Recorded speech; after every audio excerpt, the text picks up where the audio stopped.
that they could not make it this evening because of, school obligations. So if it's all right with everyone, I'm going to start that recording. Um, Wait, somebody else is just coming in. I have to go back. Sorry, I have to go back and let someone in. Here we go. All right. So um, I will I will get started. So I want to thank you so much for coming this evening. I know it's been a busy week and it's Thursday and it probably should be Friday for all of us. So I really appreciate you joining us. And I promise my very best that we will stick to the 45 minutes as much as possible. So I just want to welcome you. This is our fall meeting for the online grad students, education grad students, our first gen people. I'm going to tell you a little bit about our agenda this evening. We're going to do a little bit of introductions, and then I'm going to provide, between Meredith and I, a little overview of the resources and opportunities. We have a guest speaker, Mr. Carlos Patino, who is a school principal, and then we'll have a little bit of time for Q&A. So let me just get started with, okay, those of you that don't know me, which is ha ha ha, you all know me. So I am your faculty advisor for this group. I am a first gen through and through. A little bit of my background information, you know now that I've been around for a long time in higher ed, getting older every day. It's my 7th year at North Central, and more recently I've been appointed as the director for the Ed Leadership Program and the director for the Leadership in Higher Ed program. And as you know, probably from having me in class, I've been an elementary school and junior high teacher. I've been a reading teacher, department chair, and an elementary principal. But it's much more exciting to hear from other folks. So I'm going to let Meredith introduce herself. Thank you. My name is Meredith Barrett. I am your first gen grad liaison. I currently teach kindergarten through 5th grade students, SCL, so social emotional learning. They come to me once or twice a week. I am teaching at Johnson School in Bensonville. I received my bachelor's at Northeastern. I have the early or the elementary education certification, and then I have a middle school endorsement as well as my LBS 1 endorsement. And I'm in my 2nd year of the educational leadership program at North Central. And I should be finished up in May. I'm also the PBS leader, the climate and culture committee leader, and I also mentor one of the teachers at our district. And my email's there in case any of you need to reach out to me. I'm happy to answer any of your questions. Thank you. And I will underscore that Meredith is a great resource because she is finishing up her internship. She starts the capstone in January. So she's just a little bit ahead of you in the program. So you may, if you want to talk out to a real person, he'll tell you the real deal. Meredith, I know, would be lovely to chat with. So what I'm going to do for a moment now is stop sharing, and I'm going to ask you to kind of just introduce yourself. So Carlos, we're going to let you introduce yourself as when we pull you in as the guest speaker. But Amal, maybe just so that Carlos knows who's on the line. Maybe Amal, would you introduce yourself and tell Carlos a little bit about your role, and then we'll go to Saren. My name is Amal Abdul-Latif. I am a high school teacher. I teach English, honors English, bilingual Arabic resource, and freshman English this year. In the previous years, I was pretty much EL most of the time, with maybe 1 or 2 academic classes. And our district does co-teaching for the EL, so I taught a lot of different courses, math, geography, global issues, like pretty much all the electives or all the mandatory classes that they need to graduate.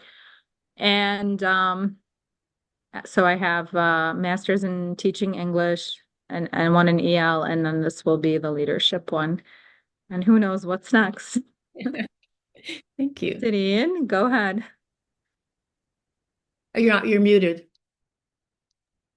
I work with Amal's sister in the feeder school to the high school. So I'm in the district, Orland District 135. This is my 15th or 16th year teaching.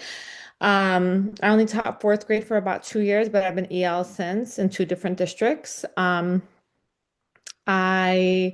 already have a master's degree in curriculum instruction, and I have my LBS 1. And then this is will be my second master's in education leadership at North Central. So, yep, I got my bachelor's at St. Xavier. I got my first master's at Lewis, and then this will be at North Central. which Glad is to be great. part of the program. Yes, yes. So, yeah, that's about me. I have four boys that have gone through the district, and my youngest is at with Amal at Sandburg. So he'll be graduating this year. Awesome. Amira, Mhm. nice to see you. Hi, I know. I was just thinking, I was like, I have never in my life taken a meeting in my car, but one thing I'm noticing, the more people view you as a leader and value your work, the more they want to talk to you and ask questions. So if I never left, I would have never made my internship seminar later. So sorry, everyone. But my name is Yamira Church, and I'm a fifth grade teacher in Cicero, Illinois. I also manage our PBS systems, which are like the student teams, the family teams, and the staff teams. So all three of those are my babies. And I'm the student council advisor. This is going to be my third master's. Like, I feel like the more I get through this program, the more I learn about my peers. And I'm like, wow, we are all, sorry for my language, but badasses. And I'm so proud of us. Like most of my peers, this is also my third master's. And I just feel like we have been doing such good work in the last year and a half. And I'm just so happy to be here right now. Thank you, Amira. Well, just a little, for the future reference, Dr. King and I are in the process of working on the plan to develop a doctoral program in ethical leadership for North Central. So send good wishes our ways that it moves through the various internal and external steps, but hopefully we'll be able to offer that in the not too distant future. So one last request before I go into some information is I promised Julie Carballo that I would take a photograph of everyone, so I'm going to tell everybody to smile. There we go. Let's see if I can do that. Gotcha. All right, beautiful smiles. Thank you. Thank you so much. So we did our introductions, we took our group photo. So let me just tell you a little bit about our our first gen programs. We have a wonderful woman by the name of Julie Carballo, who is our assistant dean of students for both first generation and military um, people. And her assistant, Marissa Gilligas, is also a first gen who actually graduated from North Central. So just giving you some information here, you can see that we do have actual offices for the first gen programs, and they're located at Siebert Hall on campus, which is the very, very furthest north building that we have. You can see that we have Julie and Melissa, and then we also have three grad assistants who support the program. So just, and I'm going to send you this PowerPoint and a link to the video when we're finished, so you don't have to worry about jotting all these things down.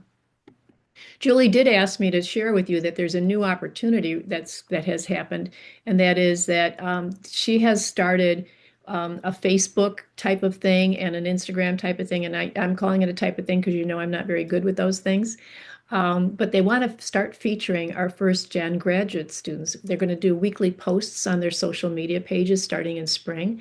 So if you're interested in being featured as a first gen grad, you can email Cardinal First at control.edu, and they will follow up with you, get a headshot, get a quote, and feature you on Facebook and feature you on our First Gen Cardinals Instagram. So I think that's a great opportunity and something nice to put into your resume.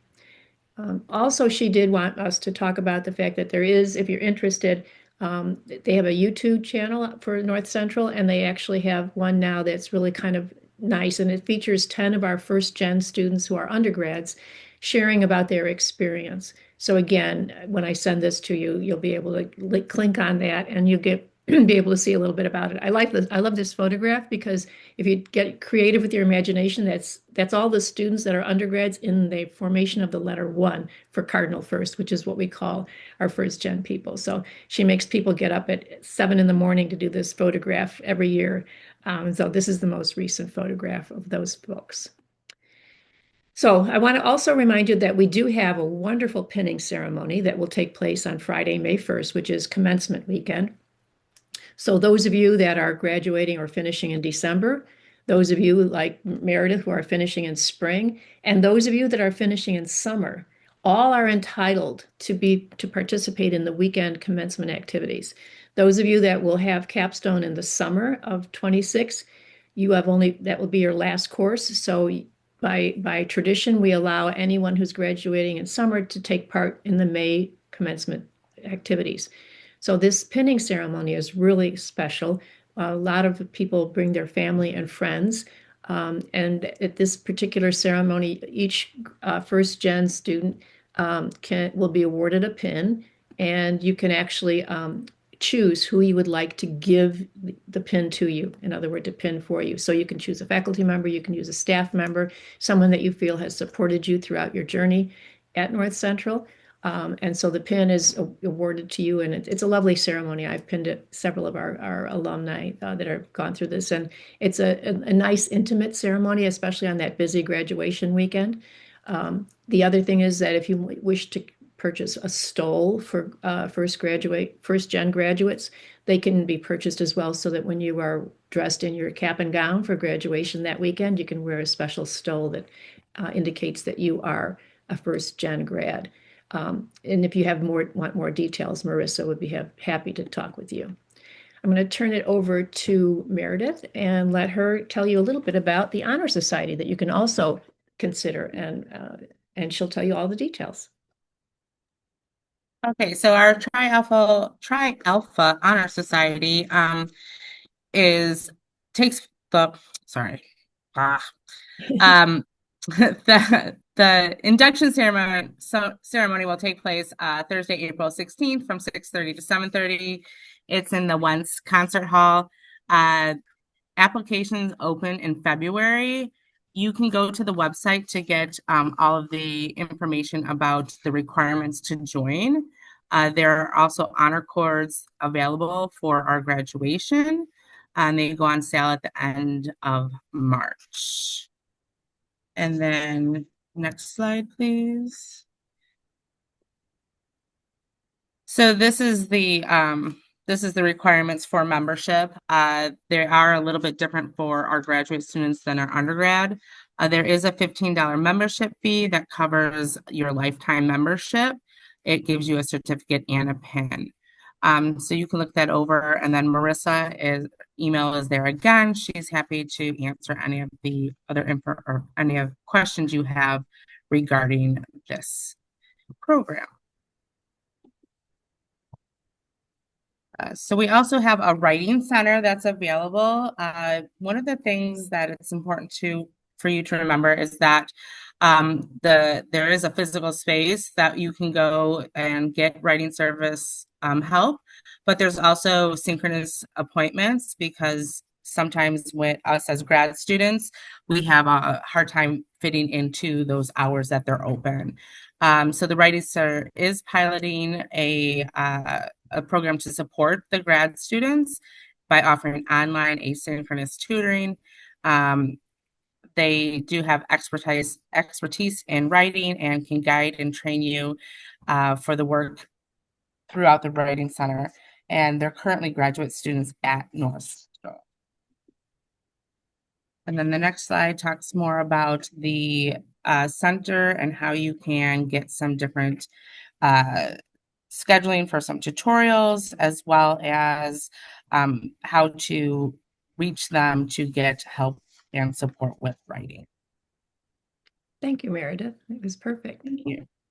So now the reason we're all here this afternoon is to meet a wonderful first gen gentleman by the name of Mr. Carlos Patino. Carlos, I'm going to let you introduce yourself and tell us a little bit about your journey as a first gen student. So good evening, everybody. Maureen, Meredith, Amal, Saren, Saren, yeah. Serene. Serene, thank you. Yeah, And thank you. Yamira, Yamira. thank you. Well, thank you all for taking the time to listen to me yap a little bit about my experience as an EL. I am the principal here at W.A. Johnson. I did get my undergrad at Northeastern, actually a university that changed my life. We'll try to give you a Cliff Note version of how that came to be, but Northeastern changed my life. And then I did my master's at American College of Education. Keep her rolling. I've been the principal here at Johnson. Very, very fortunate and honored to be the principal here for this is my ninth year. Before that, I led in Chicago Public Schools for about 3 years as a principal, 1 year as an assistant principal. I taught in Chicago as well as a teacher, fifth grade, which I loved. And then I also taught in California, where I'm from. So, my story actually as an EL, first generation American, starts with my parents, uh, Gloria y Federico, meeting in Tijuana, Mexico, having my three siblings before me born in Mexico in Tijuana, but my father working in San Diego, coming over the border daily on a work visa, uh, seeing a better life for my family, decided to move my family over right before I was born in 1971. Ages ago, dinosaurs were walking the earth back then. It was a long time ago.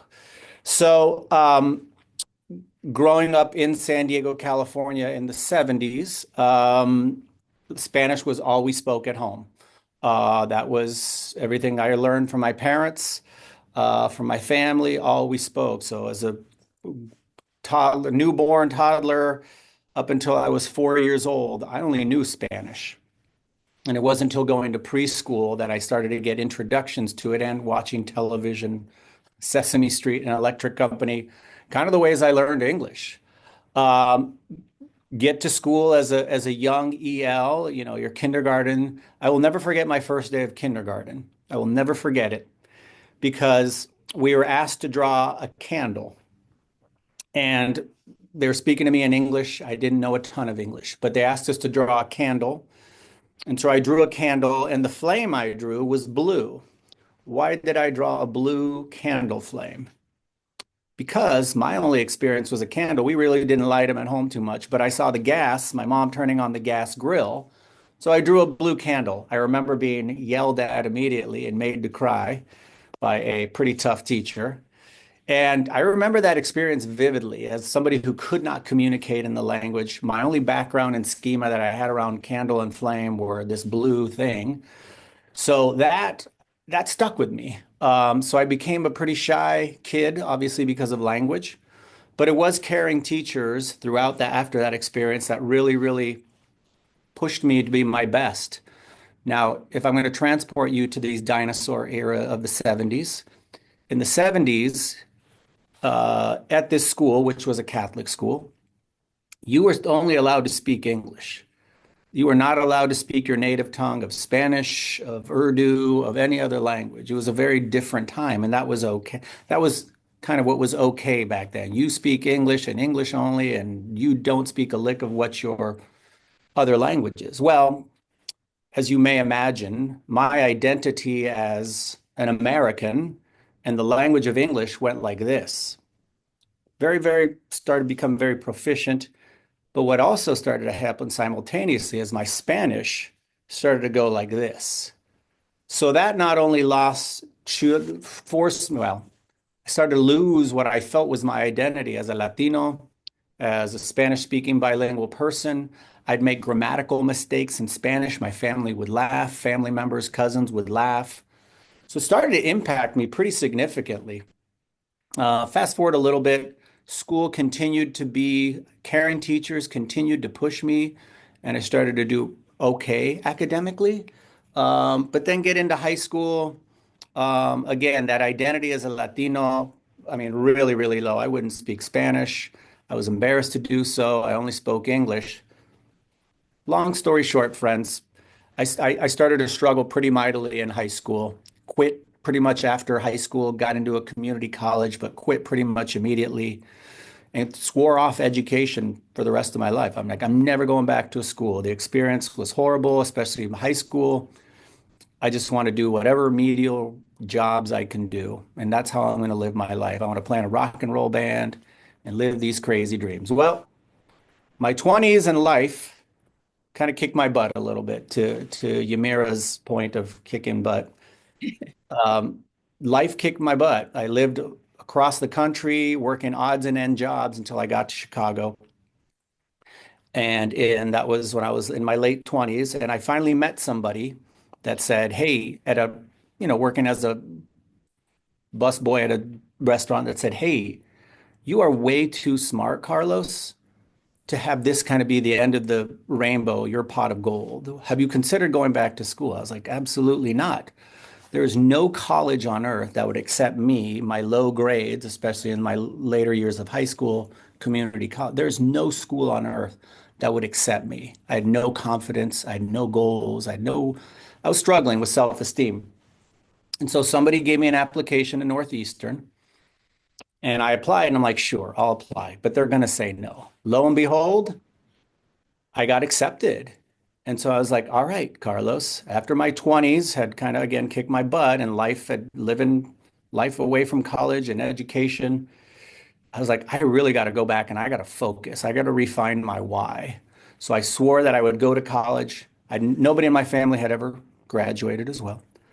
So I made a promise to myself that I was going to go. I was going to get rid of those old habits of being lazy in high school. I sat in the front. I dedicated myself. But I still didn't have a focus until one day, one of my friends who's a CPS teacher said, hey, come help me tutor these kids. I was like, I needed the money. I was broke. And so it was that time when went to tutor her and tutor some kids in an after school program that I could teach kids concepts. I could connect with students.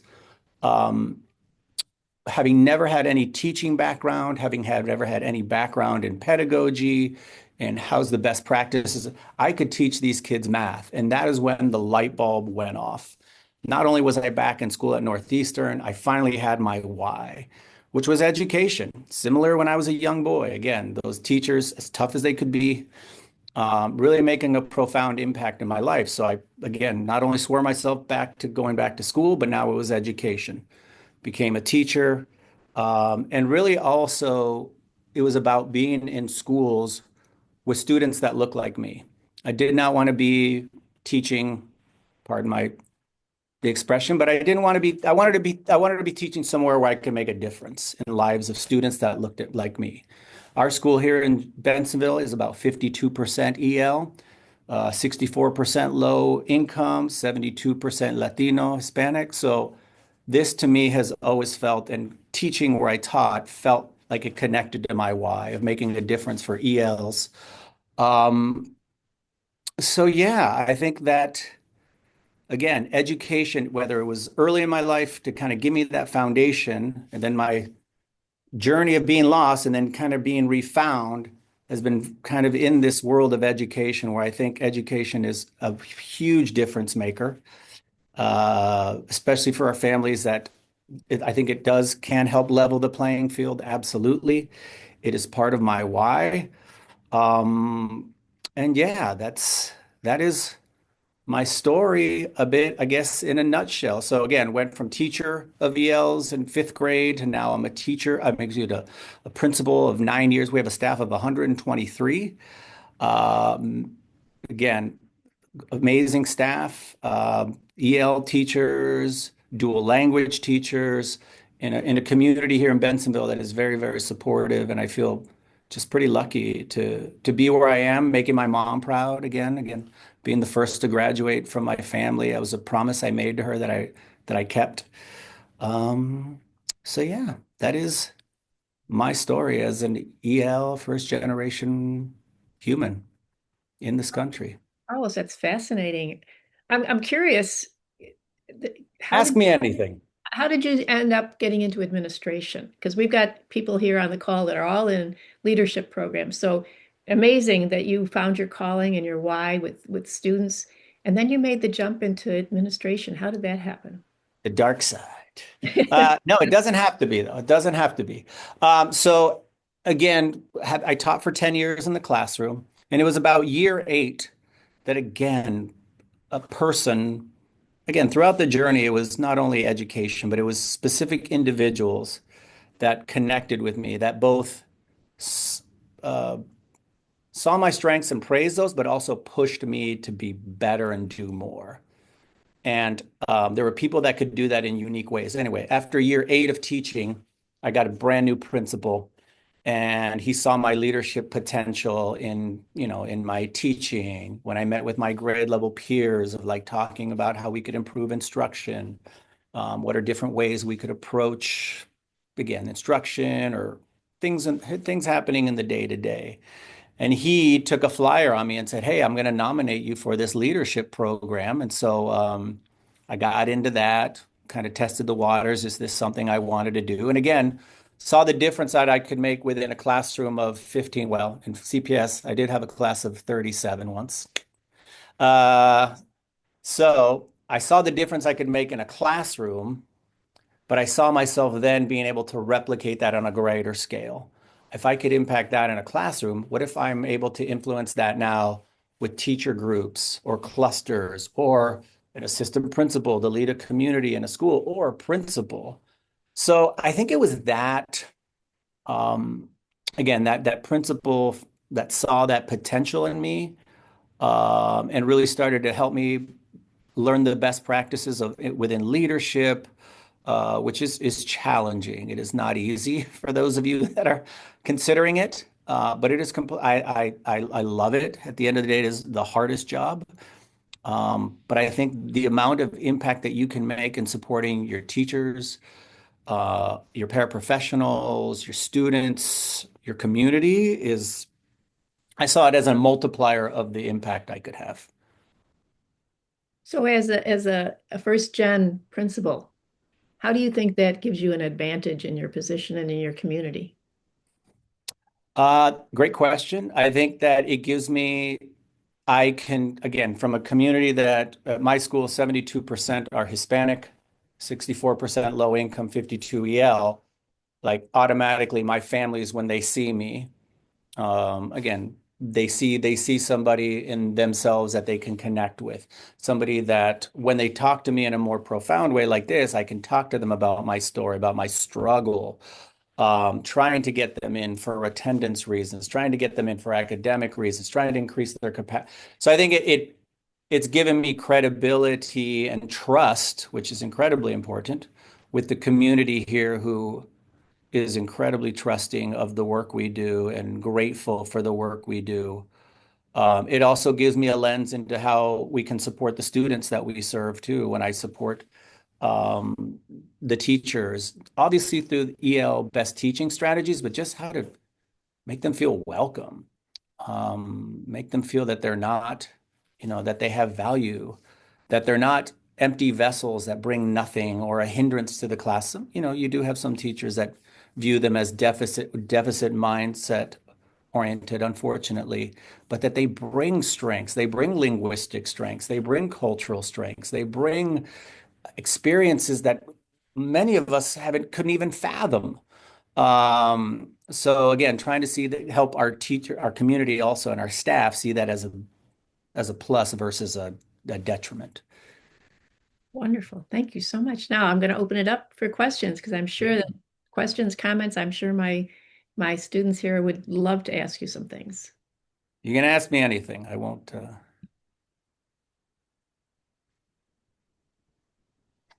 How how do you navigate relationships? I feel like what you're saying about you love teaching in a community that kind of looks like you and has had some of the experiences you have had growing up. Has that ever like rubbed any of your peers the wrong way? And then like how do you navigate those relationships? Because sometimes it can be hard for others when they see leaders that don't look like them, but they look like the student body. And so these families and the students do feel a lot more comfortable opening up. And it has nothing to do with the practices of another person, or even if the other person is unkind or unwelcoming. Sometimes when you are really good at building that culture and that climate and understanding these unique challenges and how to problem solve, people they really do take to you, but then not everyone does, and you have to be able to navigate all types of relationships, not just those positive ones. Yeah, that's That's a really good question. It's probably one of the hardest things. Again, to your point, I think that myself, and not just my cultural background, everything, I make myself available to everybody. And that is being present, that is being visible at dismissal, at entry, at parent-teacher conferences, greeting everybody in English or Spanish, because I sometimes can't tell. Is this a Spanish speaker? I go, hola, buenas noches, hey, good evening. It's because some people you will upset, unfortunately, by speaking to them in Spanish. They don't want to be spoken to in Spanish. And we do get that pushback from people. Well, this we should only be speaking English. So it is about being present. It is about being a representative and a servant to all parents, even the ones who disagree with your direction, even those that disagree with you, dislike me. Being disliked as a principal, there's always a percentage of people that dislike you. And that was really hard as a person that liked to be liked and still does to this point. I'd be lying to you if I'm like, I have the thickest skin. I've developed a thick skin, but I think at the end of the day, you have to be true to your why, Yamira, and know your why and your kind of your purpose in this work to be able to deal with, because you are always going to get pushback from one direction or another, these stakeholders, your teachers, whoever. Knowing your why and looking at yourself in the mirror at the end of a day and being like, I did the best I could. I was clear. I was respectful. I stayed true to my values and the things that are important to me of respect. Um, that that helps quite a bit. But being, like I said, a servant to all, um, obviously I gravitate more towards the ones that love and and appreciate the things you do. Those are the ones you're like, ah. But even like you have a tough conversation with somebody, I reach back out to them and I don't try not to avoid them. I'll be like, hey, I do use humor quite a bit, as Meredith is one of my teachers. I use humor a lot. So to try to diffuse situations. So it's a tricky one to navigate, but I think again, making yourself available to anybody and everybody, no matter what. So you talked about when you got into high school and whatnot that your Spanish went downhill. How, what happened that now is it back up all the way? It's interesting that you say that because yes, I always had it. Um, but like I said, I had to get, when I went back to Northeastern, one of the classes that I enrolled in as a kind of prerequisite class was like Latin American literature. So it kind of reforced me to get to refine my tools and refine the things I had to speak in class. I had to write papers. I had to immerse with text. Um, and it was strange because I kind of had, at the same time that I got back, when I got into Northeastern, is kind of when I was like, I needed to recalibrate not just myself as a person with goals, but also recalibrate my person as a Latino, and rediscover the things that actually were strengths. I viewed them as deficits. And like, oh my gosh, no, these things are strengths of mine, that I'm bilingual, that I'm biliterate, that I'm bicultural, and started to embrace them more. In fact, if you see my last name, the little tilde on the N, I went by Carlos Patino most of my life. In the 70s, we didn't have the little tilde over the N, but I was like, I was adamant that we kept the enye, the tilde was symbolic to me, to make sure that it was included on all my legal work, my paperwork, my titles, everything. It was a sign of respect also to my father who worked so tired and mother who worked so tirelessly to bring us from where we were to where we are now. Beautiful story. Other Thank you. questions? I don't really have a question, but I just feel like I've related to you, Carlos, on so many levels. But I feel like growing up, I've always been part of my parents came when they were in their teens, and I felt like I always was in some sort of identity crisis because my parents wanted me to assimilate, Didn't want any back, didn't want me to look different, didn't want me to, didn't want me to speak the language, didn't want me, being Muslim in America is not easy. Yeah. So my parents kind of hindered my ability to be bilingual. I started learning the language as I got older, as I started to research who I am as a person, and I didn't really understand my culture or my identity until later in life. Yeah. I started to ask myself those questions like, who am I? In my last class with Dr. Hoffman, I talked about my parents would give me, make sure I gave all my friends and my teachers Christmas gifts, even though I didn't celebrate Christmas because they just wanted me to be accepted and liked. And then when it came to my holiday, I never got gifts. Nobody knew it was my holiday. I still had to go to school. So I always had to kind of navigate my identity growing up, not knowing who I really was. Yeah. So a lot of people like are like at school right now, they're like, I'm raising four kids and they're like, do you celebrate Halloween? I said, no, I don't. I said, but when I grew up, I celebrated Halloween. They're like, then what happened? And I said, well, I taught my children who they are as like being Palestinian. I taught them what they are as American, both. And I tried to give them the best of both worlds. I said, you're 100% Palestinian, you're 100% American. And, I tried to teach them what I wasn't taught when I was a child, and I mean, they still don't know the language as well. It's because my husband and I both kind of don't speak Arabic as much as we should.